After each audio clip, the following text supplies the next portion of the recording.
Jai Gurudev students. Today we will start a new lesson in history. The name of the lesson is The Development of Regional Cultures. The coming of the Turk Afghans in India has a long-lasting effect on the society and culture of India. This means as the Afghans entered India, there was a great change and it affected the society and the culture of India. It was difficult for the Turks and Indians to absorb all of each other's social and religious ideas. Yet, the close contact of the two civilizations influenced each other considerably. As we know, the Turks and Indians, the culture was totally different. So, it was not very easy for the two people to share their ideas. But still, the two civilizations influenced each other. Mutual tolerance and administration of each other cultures gave rise to a rich and vibrant culture. Famous Hindu saints and Muslim scholars helped the formation of Indian philosophy and mysticism. Thus, this interaction impacted almost every field of life: art and craft, architecture, music, painting, dress, language and literature. Means both the Turks and Indians both had mutual tolerance, means both adjusted, both the communities, both the people adjusted, and this gave rise to a rich and vibrant culture. Means as there was tolerance and adjustment between the two, so it was good for both of them. And famous Hindu saints and Muslim scholars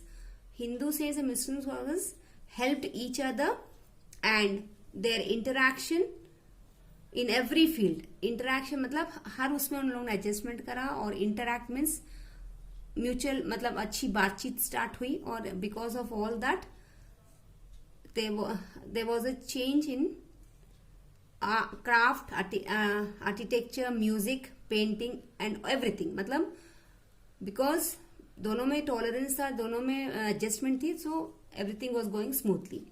Language and literature, Sanskrit. Now let us see about the language and literature faced by both the Afghans and Turks.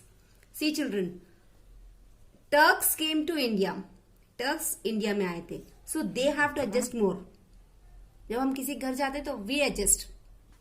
Even they will adjust, but we have to adjust a lot. We means जो आता है. Sanskrit continued to be an important language and also received royal patronage from the Hindu kingdoms.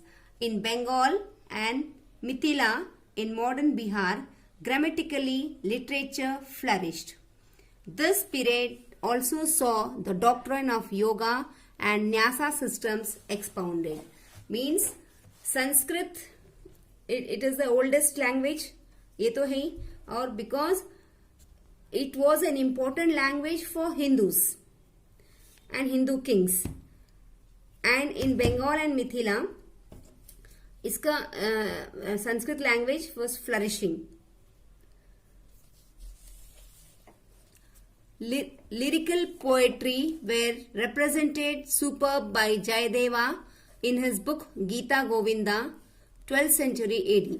Many Muslim scholars also showed interest in Sanskrit, as Sanskrit was the oldest language and it was in much use literaturally and other things in India. But many Muslim scholars also showed the interest. उनको show करना ही पड़ेगा, and they have showed the interest. Persian literature. See, Sanskrit was an Indian language and literature. Now Persian is a Muslim. Now let us see how we have adjusted with them. The Muslim rulers of India encouraged Persian language and literature. Gradually, Persian replaced Sanskrit as a court language. So, gradually means step by step, slowly, Persian was replaced Sanskrit as a code language. Code language Persian से Sanskrit change हो चुका था. As a result of the royal patronage, Persian scholars flocked to the Delhi court. Delhi became an intellectual competitor of Bukhara, the famous university city of Central Asia. The most renowned Indian scholar during the Sultanate period who wrote in Persian of this age was Amir Khusro. He was a prolific writer and wrote prose, poetry and music. Ziauddin Barani, a contemporary of Muhammad bin Tughlaq, was a famous historian. So, see, we are talking about Persian literature. Muslims ने adjust करके coat language change हो चुकी थी. जो Persian coat language थी उसको change करके Sanskrit coat language कर दिया था. And Amir Khusro, he was an Indian scholar and he wrote in Persia. Persia में उन्होंने लिखा था बहुत सारे prose, poetries he has written in Persia. The Mughal period, we can see here Abdul Fazl presenting Akbarnama to Akbar. The Mughal period generously patronized Persian literature. Babar himself was poet and his autobiography Babarnama is an excellent historic source. Akbarnama, written by Abdul Fazl and Tuzuk Jahangir, written by Jahangir himself, were the other illustrations, historical works of this period. मतलब in this period, what were the literature they have written? One is autobiography of Akbar, नहीं बाबर का autobiography Baburnama.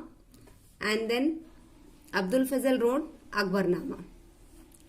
During Akbar's rule, Mahabharata was translated into Persian by Abdul Fazl and his brother Faizi, and Ramayana was translated into Persian by Bahauddin. So, हम Persian literature के बारे में बात कर रहे हैं और यहाँ पे both the Mahabharata and Ramayana they were translated in Persian language. Persian language दोनों को ट्रांसलेट किया था. एक महाभारता किसने करा था? अब्दुल फजल ने. और रामायण किसने करा था? बाबुद्दीन ने. During Shahjahan's rule, Abdul Hamid Lahori wrote Barshanama. Aurangzeb had no taste for poetry but was a critical scholar of Muslim theology. Aurangzeb did not permit the writing of the histories of his age, yet Alamgir Namah by Mirza Muhammad Qasim was written in secrecy. Means Shahjahan के period में अब्दुल हमीद ने ही wrote Badshahnama and Aurangzeb was against all this. उनको ये poetry और ये books वगैरह लिखने का बिल्कुल पसंद नहीं थी, बट स्टिल इन सीक्रेट, मतलब उनको पता नहीं चला. किसको? औरंगजेब को बिना पता चले आलमगीर नमाहा एक ये बुक लिखी गई थी. Who wrote this? By Mirza Mohammad Qasim. Mirza Mohammad Qasim ने ये आलमगीर नामा बुक लिखा था. किसको पता नहीं चला? औरंगजेब को, because he did not like all this. Development of provincial literature.